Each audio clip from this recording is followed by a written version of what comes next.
आज का हमारा मुख्य टॉपिक है सूफी संप्रदाय। सूफी संप्रदाय से संबंधित जो भी एग्ज़ाम में क्वेश्चन आते हैं सबको क्लियर करना हमारा उद्देश्य है। और इसमें आपको मुख्य रूप से ऑडियो पे ध्यान देना पड़ेगा। ऑडियो से जो मैं बोल रहा हूँ उसको लिख कर आप इसको तैयार कर सकते हैं। तो आइए शुरू करते हैं। सूफी संप्रदाय। सूफी संप्रदाय के बारे में जानने से पहले उसके शब्द का अर्थ समझ लेते हैं। शुद्ध एवं पवित्र आचरण एवं विचार वाले सफ़ा यानी सूफी कहलाए।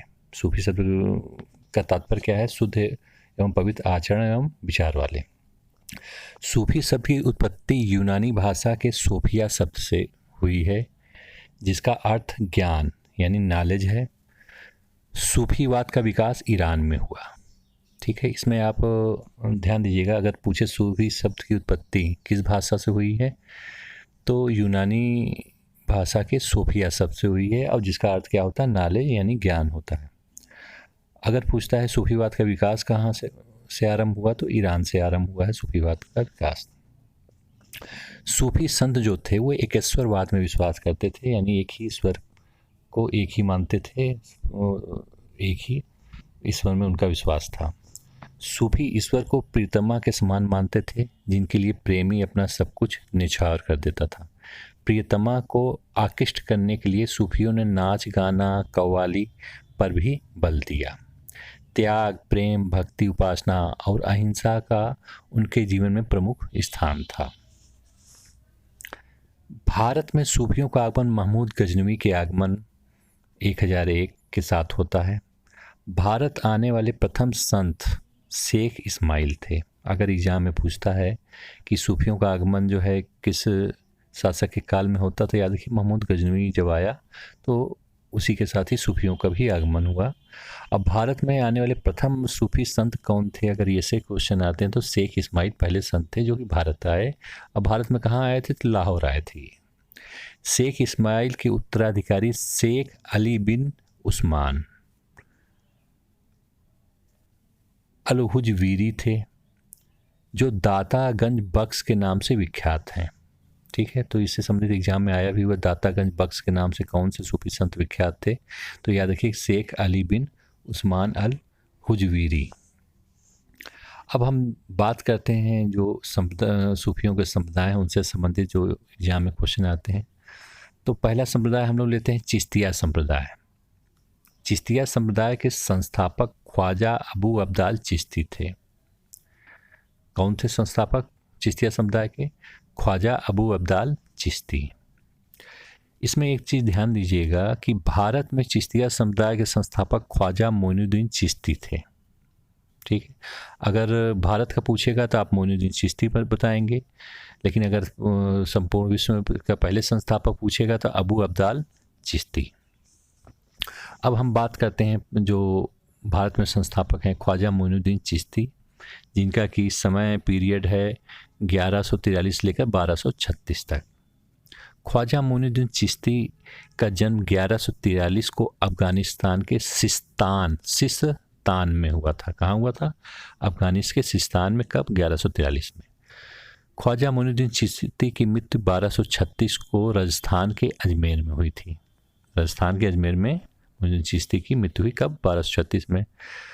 अजमेर में ही खानका यानी धर्मशाला स्थित है इनकी, जहाँ इनकी मृत्यु हुई है, जो कि राजस्थान में है। अब बात करते हैं ख्वाजा मोइनुद्दीन चिश्ती के प्रमुख शिष्य कौन कौन थे। तो याद रखिएगा प्रमुख शिष्यों में शेख हमीउद्दीन नागौरी, कुतुबुद्दीन बख्तियार काकी इनके प्रमुख शिष्य थे। मोइनुद्दीन चिश्ती 1192 में मोहम्मद गौरी के साथ भारत आए थे। ये भी एग्जाम में कई बार आया हुआ कि मोइनुद्दीन चिश्ती किसके साथ भारत में आए थे, तो मोहम्मद गौरी के साथ भारत आए थे। और इनके शिष्यों का भी नाम आप याद रखिएगा। कौन थे? दो शिष्य थे इनके, हमीउद्दीन नागौरी और कुतुबुद्दीन बख्तियार काकी। अगला पॉइंट है मोइनुद्दीन चिश्ती की अजमेर में स्थित दरगाह ख्वाजा साहब के नाम से प्रसिद्ध है। जो इनकी दरगाह है वही किस नाम से प्रसिद्ध है? ख्वाजा साहब के नाम से। मुगल सम्राट अकबर ने इस दरगाह के 2 बार पैदल यात्रा की थी। क्वेश्चन कई बार आया है कि किस दरगाह की के लिए मुग़ल सम्राट अकबर ने 2 बार पैदल यात्रा की। तो ख्वाजा साहब जो दरगाह थी मोइनुद्दीन चिश्ती की, वहाँ पर अकबर गए थे। ठीक है, अब अगला देखते हैं। देखिए,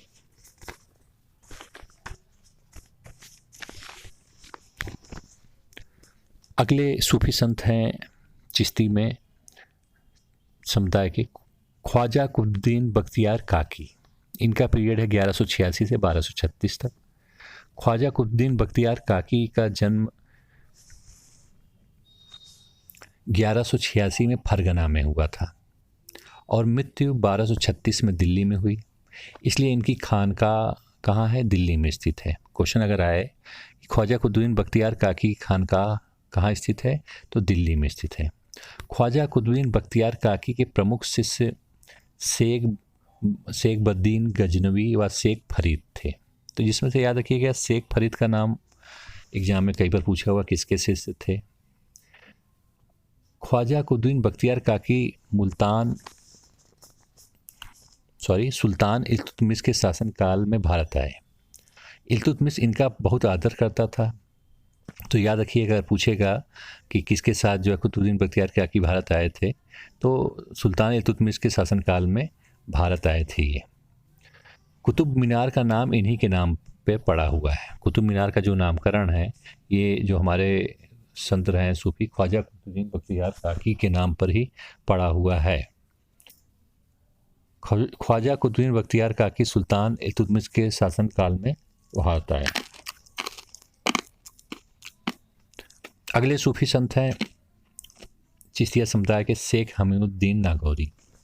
शेख हमीउद्दीन नागौरी, इनका जन्म राजस्थान के नागौर के निकट सुवाक में हुआ है। जन्म पूछता है नागौरी साहब की, तो याद रखिएगा राजस्थान के नागौर के निकट सुवाक। देखिए, इनके नाम में नागौरी लगा है और राजस्थान के नागौर में इनका जन्म भी हुआ है। जहाँ तक उसी के नाम पे इनका नागौरी नाम पड़ गया है।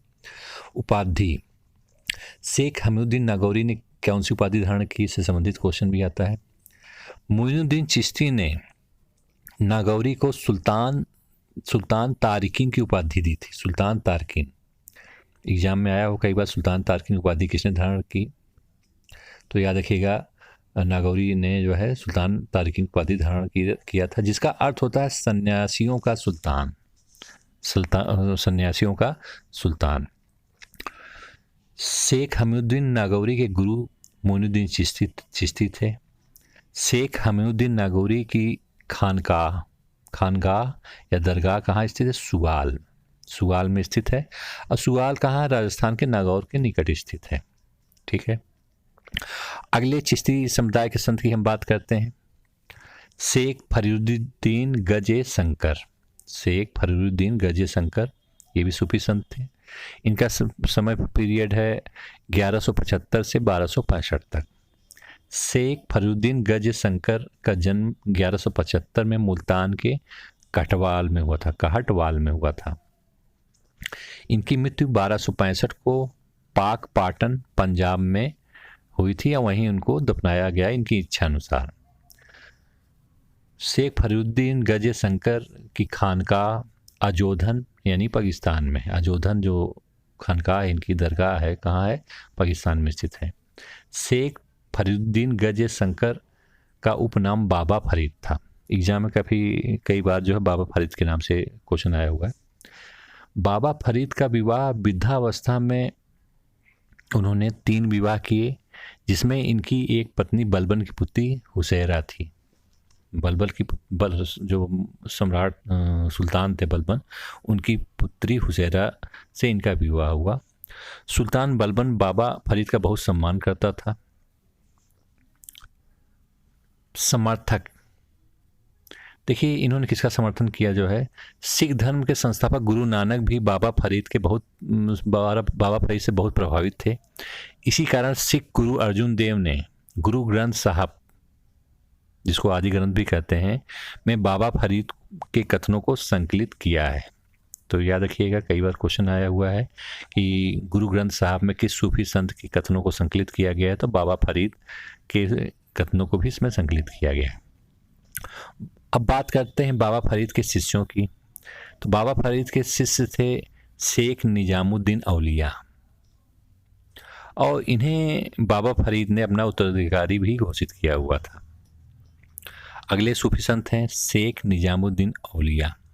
शेख निजामुद्दीन औलिया का पीरियड है 1236 से 1325 तक। शेख निजामुद्दीन औलिया का जन्म 1236 में उत्तर प्रदेश के बदायूं में हुआ था। कहाँ हुआ था? बदायूं में। याद रखिएगा, क्वेश्चन कई बार पूछा हुआ है। शेख निजामुद्दीन औलिया का जन्म कहाँ हुआ? बदायूं में हुआ, यूपी के बदायूं में।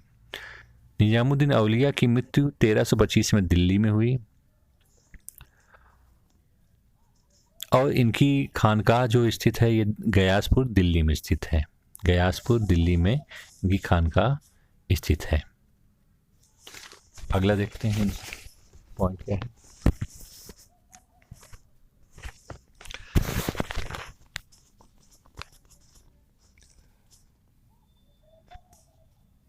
इनके शिष्यों की बात करते हैं। इनके शिष्य थे अमीर खुसरो, सिराजुद्दीन उस्मानी, शेख बुरहानुद्दीन गरीब, नसरुद्दीन चिरागे देहलवी। ये इनके शिष्य थे। इसे क्वेश्चन काफ़ी आता है कि अमीर खुसरो के गुरु का नाम क्या था। तो याद रखिएगा निजामुद्दीन औलिया थे, या फिर पूछता है कि नसरुद्दीन चिरागे देहलवी के गुरु कौन थे, ये भी निजामुद्दीन औलिया थे। सिराजुद्दीन उस्मानी, शेख बुरहानुद्दीन, इन सब के गुरु यही थे। अब इनके बारे में एक विशेष चीज़ भी देखते हैं। भारत में चिश्तिया समुदाय का सबसे अधिक प्रचार हुआ। अगर पूछे कि भारत में किस सूफी समुदाय का अधिक प्रचार हुआ, तो चिश्तिया समुदाय का सबसे अधिक प्रचार हुआ। निजामुद्दीन औलिया एक मात्र चिश्ती संत थे जो अविवाहित थे। अब चिश्तिया संप्रदाय में जो भी विशेष चीज़ें हैं उनके बारे में देखते हैं। तो जैसे आता है कि चिश्तिया समुदाय में एक मात्र संत का नाम बताइए जो अविवाहित थे। तो कौन थे? निजामुद्दीन औलिया थे। शेख निजामुद्दीन औलिया ने 7 सुल्तानों का राज्य देखा था, परंतु कभी किसी दरबार में नहीं गए। तो इससे संबंधित क्वेश्चन कई बार आया हुआ है कि उस सूफी संत का नाम बताइए जिसने 7 सुल्तानों का काल देखा था। तो ये कौन थे? निजामुद्दीन औलिया थे। सुल्तान अलाउद्दीन खिलजी व जलालुद्दीन खिलजी ने शेख निजामुद्दीन औलिया से मिलने का बहुत प्रयास किए, परंतु उन्होंने इसको अस्वीकार कर दिया, यानी ये मिले नहीं। जब अलाउद्दीन खिलजी ने निजामुद्दीन औलिया से मिलने की आज्ञा मांगी तो उन्होंने उत्तर दिया कि मेरे मकान में 2 दरवाजे हैं, यदि सुल्तान एक के द्वारा आएगा तो मैं दूसरे के द्वारा चला जाऊंगा। अगला पॉइंट, गयासुद्दीन तुगलक के निजामुद्दीन औलिया से कटु संबंध थे, यानी पटती नहीं थी। किससे? गयासुद्दीन तुगलक की निजामुद्दीन औलिया से। निजामुद्दीन औलिया की लोकप्रियता से भयभीत होकर उन्हें दिल्ली छोड़ने का आदेश गयासुद्दीन तुगलक ने दिया था। अपने बंगाल अभियान के दौरान उसने औलिया को एक धमकी भरा पत्र भी भिजवाया था, जिसके उत्तर में उन्होंने कहा था, किसने? निजामुद्दीन औलिया ने कहा था कि हनुज दिल्ली दूर अस्ति, अर्थात दिल्ली अभी दूर है। तो ये कथन कई बार आया हुआ है कि गयासुद्दीन तुगलक ने किसको धमकी दिया था और किसने कहा था कि हनुज दिल्ली दूर अस्ति। तो ये गयासुद्दीन तुगलक से कहा था निजामुद्दीन औलिया ने। निजामुद्दीन औलिया को महबूब ए इलाही अर्थात ईश्वर का प्रिय और सुल्तान उल औलिया अर्थात संतों का राजा भी कहा जाता है। तो एग्जाम में कई बार आया हुआ है।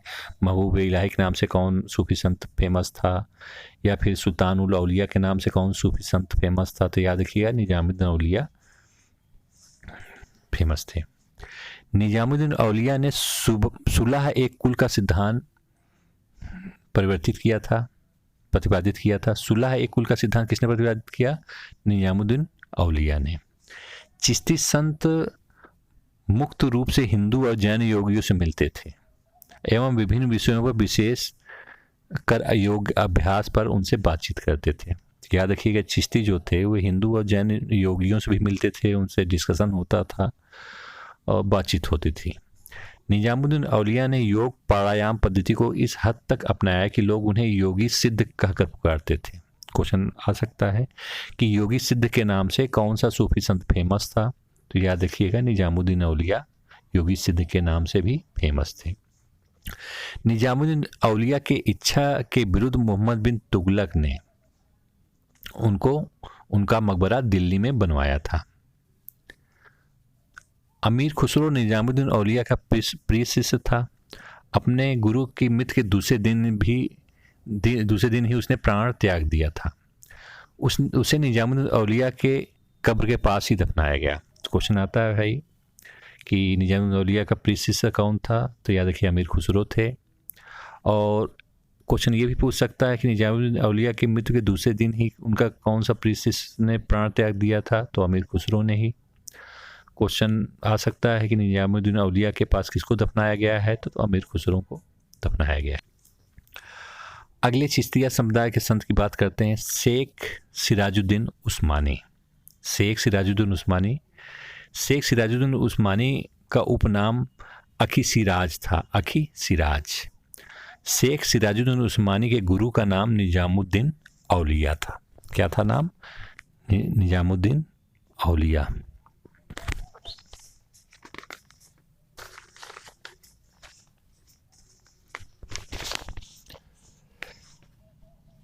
निजामुद्दीन औलिया ने अपने शिष्य शेख सिराजुद्दीन उस्मानी को आईना ए हिंद अर्थात भारत का दर्पण की उपाधि प्रदान की थी। क्वेश्चन आए, आईने हिंद के नाम से कौन सूफी संत चिश्तिया संप्रदाय के जाने जाते हैं, तो शेख सिराजुद्दीन उस्मानी को आईने हिंद कहा जाता है। सिराजुद्दीन उस्मानी ने अपने गुरु निजामुद्दीन औलिया के उपदेशों का प्रसार बंगाल में किया था। अगले चिश्तिया समुदाय के संत की बात करते हैं, शेख बुरहानुद्दीन गरीब। शेख बुरहानुद्दीन गरीब के गुरु शेख निजामुद्दीन औलिया थे। शेख बुरहानुद्दीन गरीब दक्षिण भारत में चिश्तिया संप्रदाय के प्रवर्तक थे। अगर क्वेश्चन आए दक्षिण भारत में चिश्तिया समुदाय का प्रवर्तन किसने किया, तो शेख बुरहानुद्दीन गरीब ने किया। शेख बुरहानुद्दीन गरीब की खानकाह दौलताबाद में है। कहाँ है? दौलताबाद। राजधानी दिल्ली से दौलताबाद परिवर्तन के समय सुल्तान मोहम्मद बिन तुगलक ने इन्हें दौलताबाद जाने के लिए बाध्य किया था। क्वेश्चन आ सकता है कि सूफी चिश्ती संत को मोहम्मद बिन तुगलक ने अपने साथ दौलताबाद जाने को बाध्य किया था, तो याद रखिएगा वो थे शेख बुरहानुद्दीन गरीब। अगले चिश्ती समुदाय के संत की बात करते हैं, शेख नसरुद्दीन चिराग देहलवी।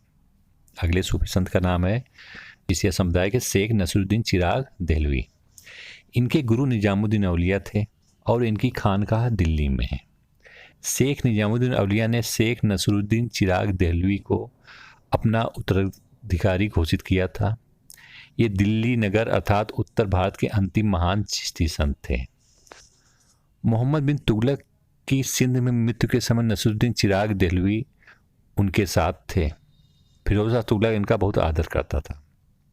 तो याद रखिए, पूछ सकता है मोहम्मद बिन तुगलक की जब सिंध में मृत्यु हुई तो उनके साथ कौन से सूफी संत चिश्ती संप्रदाय के थे, तो याद रखिएगा नसरुद्दीन चिराग देहलवी।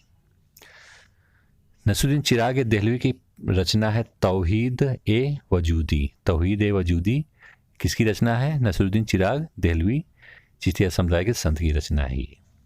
अगले चिश्ती समुदाय के संत हैं ख्वाजा सैयद मोहम्मद गेसु दराज। कौन है? ख्वाजा सैयद मोहम्मद गेसु दराज। इनके गुरु का नाम नसरुद्दीन चिराग देहलवी था। फिरोज शाह बहमनी ने गेसु दराज को दक्षिण आने का आमंत्रण दिया था और 4 ग्राम अनुदान स्वरूप दिए थे, जहां इन्होंने प्रचार किया। इनकी उपाधि या उपनाम क्या थे? नसरुद्दीन चिराग देहलवी के उपाधि या उपनाम की बात करते हैं, दुखियों और दरिद्रों के प्रति प्रेम तथा मानव अधिकारों की रक्षा करने के कारण गेसु दराज को बंदा नवाज की उपाधि प्राप्त थी। और बड़े बालों के कारण गेसु दराज को इन्हें गेसु दराज कहा जाता था। बड़े बालों के कारण गेसु दराज किसे कहा जाता था? इन्हीं को कहा जाता। ख्वाजा सैयद मोहम्मद को ही गेसु दराज कहा जाता था। अगले चिश्ती समुदाय के संत की बात करते हैं शेख सलीम चिश्ती। शेख सलीम चिश्ती की खानकाह कहाँ है? फतेहपुर सीकरी में खानकाह या दरगाह है इनकी। इनके पिता का नाम शेख बहाउद्दीन था। शेख बहाउद्दीन इनके पिता का नाम था। शेख सलीम चिश्ती बहुत समय तक अरब में रहे, वहाँ उन्हें शेख उल हिंद की पदवी प्रदान की गई। क्वेश्चन आ सकता है शेख उल हिंद की पदवी किस चिश्ती समुदाय संत ने धारण की थी? तो शेख सलीम चिश्ती को शेख उल हिंद भी कहा गया। इसके बाद वह भारत आए तथा फतेहपुर सीकरी नामक स्थान पर अपना खानका स्थापित किया। पूछ सकता है शेख सलीम चिश्ती की दरगाह कहाँ है? तो यह है फतेहपुर सीकरी में। शेख सलीम चिश्ती ने 24 बार मक्का की यात्रा की थी। कितनी बार यात्रा की थी? 24 बार। ये मुगल सम्राट अकबर के समकालीन थे। शेख सलीम चिश्ती के आशीर्वाद से अकबर के पुत्र सलीम का जन्म हुआ था। शेख सलीम के नाम पर अकबर ने अपने पुत्र का नाम सलीम रखा था। शेख सलीम चिश्ती की मृत्यु पर अकबर के जीवन काल में ही इनकी मृत्यु हो गई थी और इनका मकबरा फतेहपुर सीकरी में स्थित है। अगले चिश्ती समुदाय के संत की बात करते हैं हम, शेख अब्दुल कुद्दूस गंगोही। अगले चिश्ती समुदाय के फेमस संत हैं शेख अब्दुल कुद्दूस गंगोही। गंगोही की उपाधि अलख या अलखू दास थी। क्वेश्चन कई बार अलख या अलखू दास के नाम से कौन सा सूफी संत फेमस थे? तो याद रखिएगा चिश्तिया समुदाय के शेख अब्दुल कुद्दूस गंगोही फेमस थे अलख नाम से। गंगोही की रचना रुसद नामा के नाम से फेमस है और गंगोही को अलग भी कहा जाता है। अगले चिश्तिया समुदाय के संत हैं शेख निजामुद्दीन फारूकी। इन्होंने जहांगीर के पुत्र खुसरो को आशीर्वाद दिया था। इसके कारण जहांगीर ने इन्हें अपने राज से निष्कासित कर दिया था। क्वेश्चन आ सकता है किस सूफी संत ने जहांगीर के पुत्र खुसरो को आशीर्वाद दिया था? तो याद रखिए शेख निजामुद्दीन फारूकी ने। अब अभी तक जो मैंने पढ़ाया आपको वो था चिश्तिया संप्रदाय। अब हम बात करते हैं सुहरावर्दी संप्रदाय।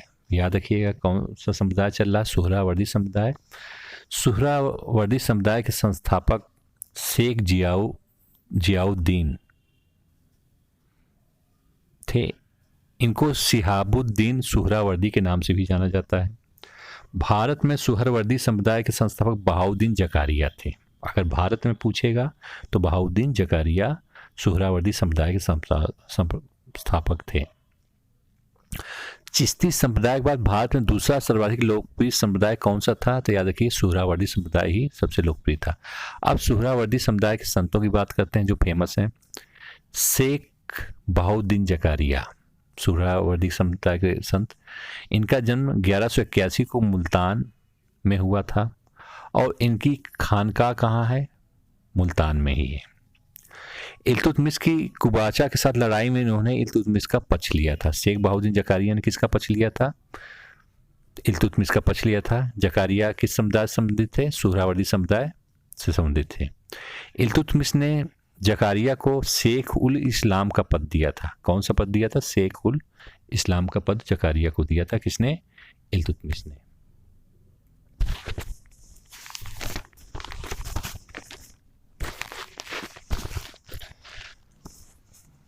जकारिया समुदाय के अन्य संतों की बात करते हैं। देखिए शेख मूसा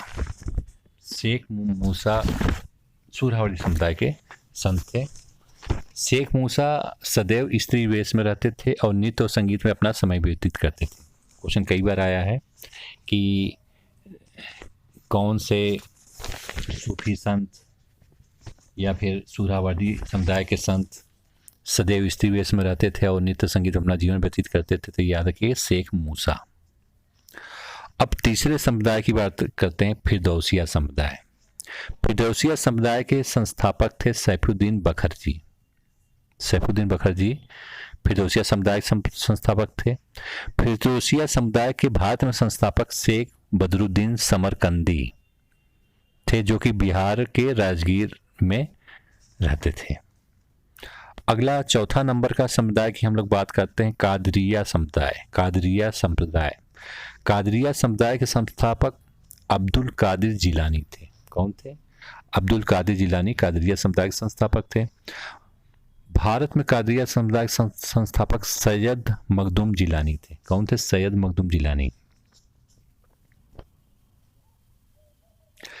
ये जो कादरिया शाखा के अनुयायी थे ये गाने और बजाने के विरोधी थे तथा हरे रंग की पगड़ी बांधते थे और उसमें लाल गुलाब का फूल लगाते थे। क्वेश्चन कई बार आया था किस संप्रदाय के लोग सूफी संत किस समुदाय के लोग हरे रंग के पगड़ी बांधते थे, लाल गुलाब लगाते थे उसमें, या फिर गाने बजाने के विरोधी कौन से समुदाय के लोग थे सूफियों में?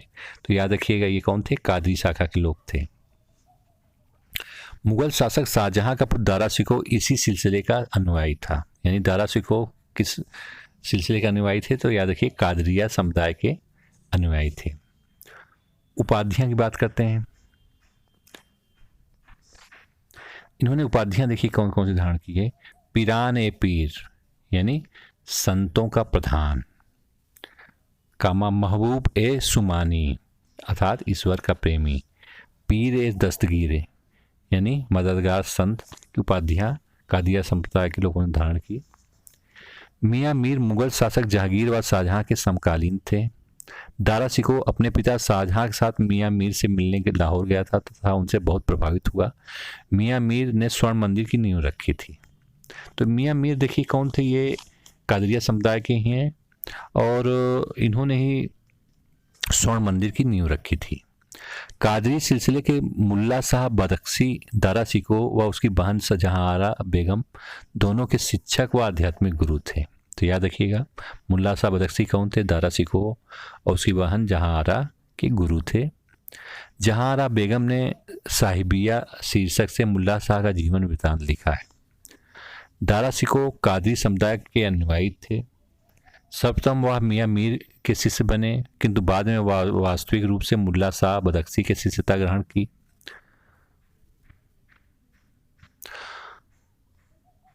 उन्होंने शेख्यातुल औलिया नाम से मियाँ मीर के जीवन कथा लिखी। किसने? दारा शिकोह ने। अगला पॉइंट देखते हैं। देखिए अगले सिलसिले का नाम है, सूफी सिलसिले का नाम है नक्शबंदी समुदाय।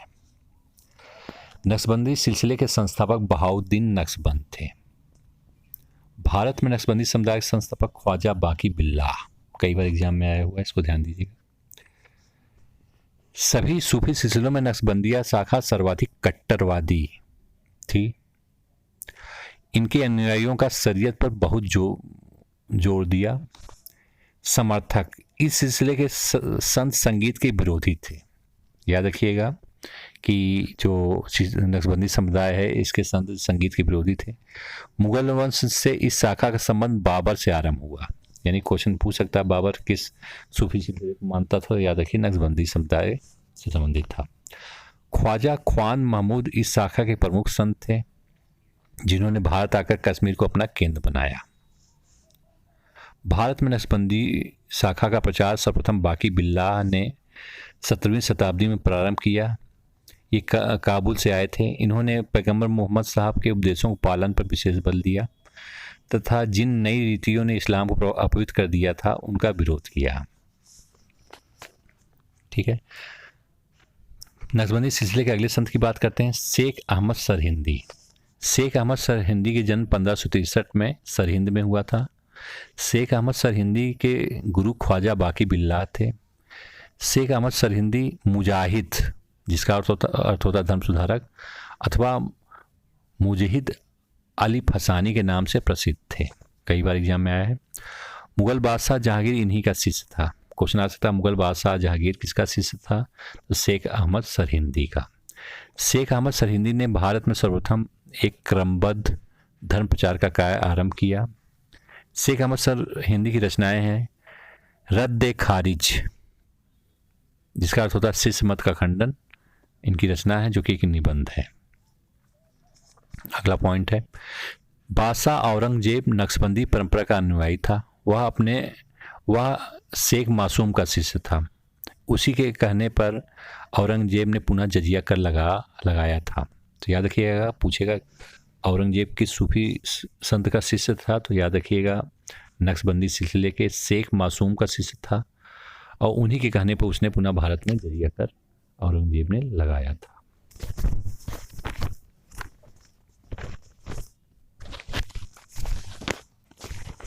नक्शबंदी सिलसिले के ही एक संत थे शाह वली उल्लाह। इनका जन्म 1703 में दिल्ली में हुआ था। शेख अहमद सरहिंदी की भांति शाह वली उल्लाह ने भी कादरी व चिश्ती सिलसिलों से दीक्षा ली। यद्यपि वह मूल रूप से नक्शबंदी बने रहे। शाह वली उल्लाह शेख अहमद सरहिंदी के पश्चात प्रथम व्यक्ति थे जिन्होंने वहदत उल वजूद व वहदत उल सुहद दो सिद्धांतों का सफलतापूर्वक एक दूसरे में समन्वित करने का प्रयास किया। अगले नक्शबंदी संत हैं ख्वाजा मीर दर्द। प्रमुख सिद्धांत इनका था इल्मे इलाही मुमदी। शाखा किस शाखा के थे? नक्शबंदी सिलसिले के अंतिम संत थे ख्वाजा मीर दर्द। इनकी रचनाएं कई बार एग्जाम में पूछा हुआ है ख्वाजा मीर दर्द की। नालाए दर्द, दर्दे दिल, शाम ए महफिल, नालाए अंदलीब, ये इनकी प्रसिद्ध रचनाएं थी। अब देखिए छठवां संप्रदाय है सूफियों का सत्तारिया संप्रदाय। सत्तारिया समुदाय के संस्थापक अब्दुल्ला सत्तार थे। भारत में सत्तारिया समुदाय के संस्थापक शेख अब्दुल्ला सत्तार, याद रखिएगा ऊपर अब्दुल्ला सत्तार लिखा हुआ है और भारत में शेख अब्दुल्ला सत्तार। सत्तार शब्द का शाब्दिक अर्थ गति है। इस शाखा के अंतर्गत साधक को कम समय में फना व बका की अवस्था प्राप्त हो जाती है। सत्तारिया शाखा मध्य एशिया एवं ईरान में इस्किया तथा तुर्क में बिस्तामिया के नाम से प्रसिद्ध थी। शेख अब्दुल्ला सत्तारी ने कहा था, जो भी ईश्वर को प्राप्त करना चाहता है मेरे पास आए, मैं उसे ईश्वर तक पहुंचाऊंगा। ये कथन एग्जाम में कई बार पूछा हुआ है कि किसका कथन है। जो भी ईश्वर को प्राप्त करना चाहता है मेरे पास आए, मैं उसे ईश्वर तक पहुंचाऊंगा, ये कहा है शेख अब्दुल्ला सत्तारी ने। सत्तारी सिलसिले के अगले संत थे मोहम्मद गौस। इनकी दरगाह ग्वालियर में है। ये हुमायूं के समकालीन थे। तानसेन मोहम्मद गौस के ही शिष्य थे।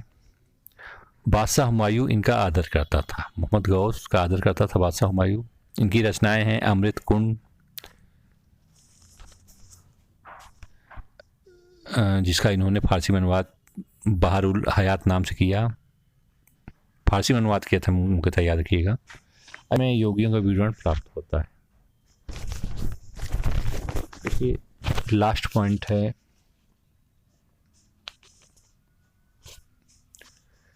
संगीत के विकास में मोहम्मद गौस का योगदान रहा है। प्रसिद्ध संगीतज्ञ तानसेन इन्हीं के शिष्य थे। उन्होंने तानसेन को ईरानी संगीत की शिक्षा प्रदान की थी। ठीक है, धन्यवाद।